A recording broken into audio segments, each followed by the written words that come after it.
Les personnages disparaissent sous tes yeux d'une mort toujours plus énigmatique.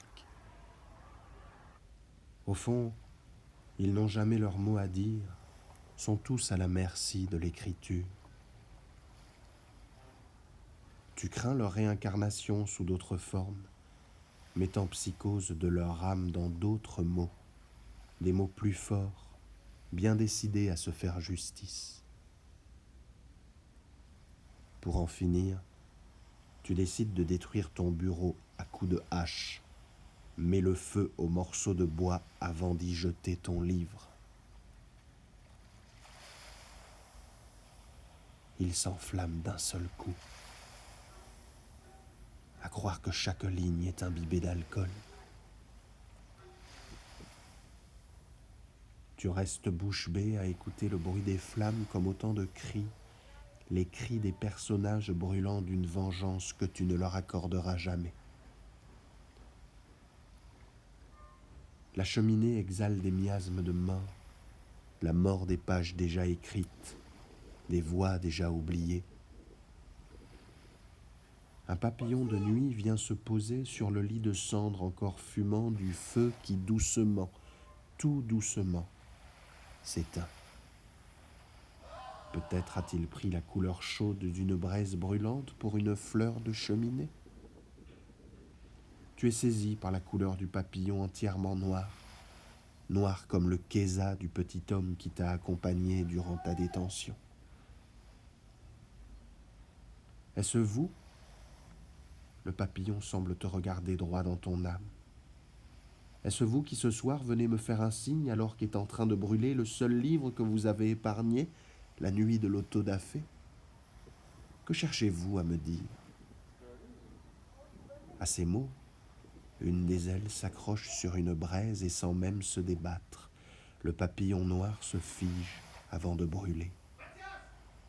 Autour de la flamme, les cendres portent l'empreinte de quelques pas, probablement ceux des personnages rencontrés au détour des nuits qui veillent infiniment avant que l'aube ne vienne les délivrer. Alors que tu t'apprêtes à t'immoler à ton tour, tes paupières commencent à trembler. Craignent-elles de s'ouvrir sur un monde tristement vrai, dénué de toute fiction ? Tu es en train de te réveiller d'un sommeil aussi lourd qu'un secret.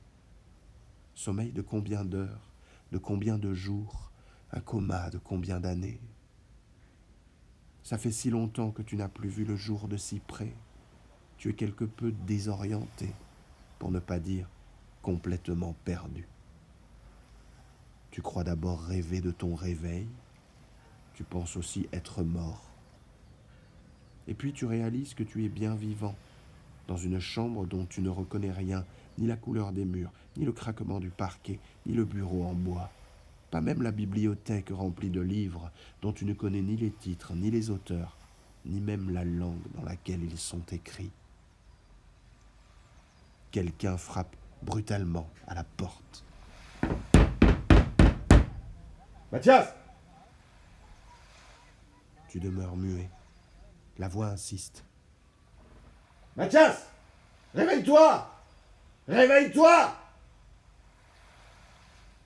Devant l'absence de réponse, la voix s'éloigne dans un léger bruit de pas.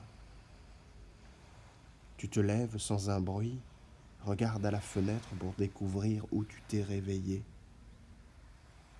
Derrière la vitre, la mer.